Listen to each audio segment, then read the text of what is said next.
এখন ডাক্তারবাবু আসবে বলতে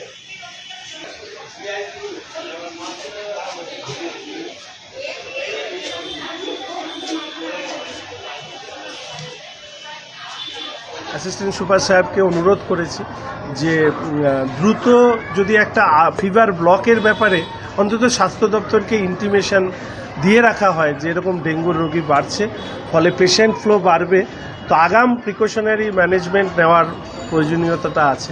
আমি আরেকটা জিনিস দেখলাম যে যারা লাইনে দাঁড়িয়ে টিকিট করছেন তাদের মধ্যে অনেকেই বাচ্চারা আছেন, কিন্তু এক্ষেত্রেও আমি বুঝলাম যে হেলথ সেন্টারে যাওয়ার প্রবণতাটা একটু কম আছে। একটা শিলিগুড়ি মিউনিসিপ্যাল কর্পোরেশনের মেয়র, তিনি দীর্ঘদিন মন্ত্রী ছিলেন, পরবর্তীকালে হেরেছেন, সেটা আলাদা বিষয়, কিন্তু মেয়র হয়েছেন, ফলে উনি একজন অভিজ্ঞতা সম্পন্ন রাজনীতিবিদ। তার সাথে সিও মোহিত সাহেব, তিনিও ডেঙ্গু নিয়ে প্রচুর কাজ করেছেন, কমিশনার সাহেব, হেলথ অফিসার।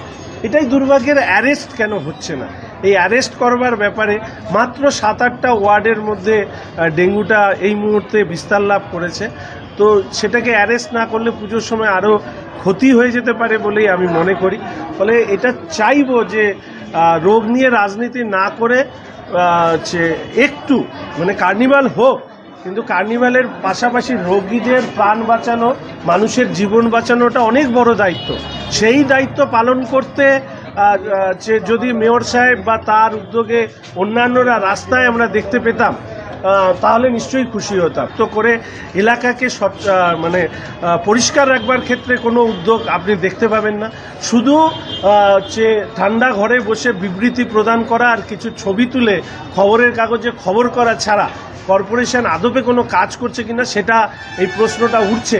কারণ এই কর্পোরেশন এর আগে বোর্ড অফ অ্যাডমিনিস্ট্রেটরের আন্ডারে তৃণমূলের নেতৃত্বটাই চালিয়েছেন, পরে নির্বাচিত হয়ে তারা চালাচ্ছেন, কিন্তু রাজনৈতিকভাবেই আমি বলবো যে একটা অদক্ষতা, একটা কর্পোরেশন পরিচালনা করবার ক্ষেত্রে যে দক্ষতার প্রয়োজন, স্বচ্ছতার প্রয়োজন, যে আন্তরিকতার প্রয়োজন, সেগুলো না থাকার কারণেই কিন্তু বিরোধীদেরকে গুরুত্ব না দেওয়া হচ্ছে, তার একটা প্রধান কারণ।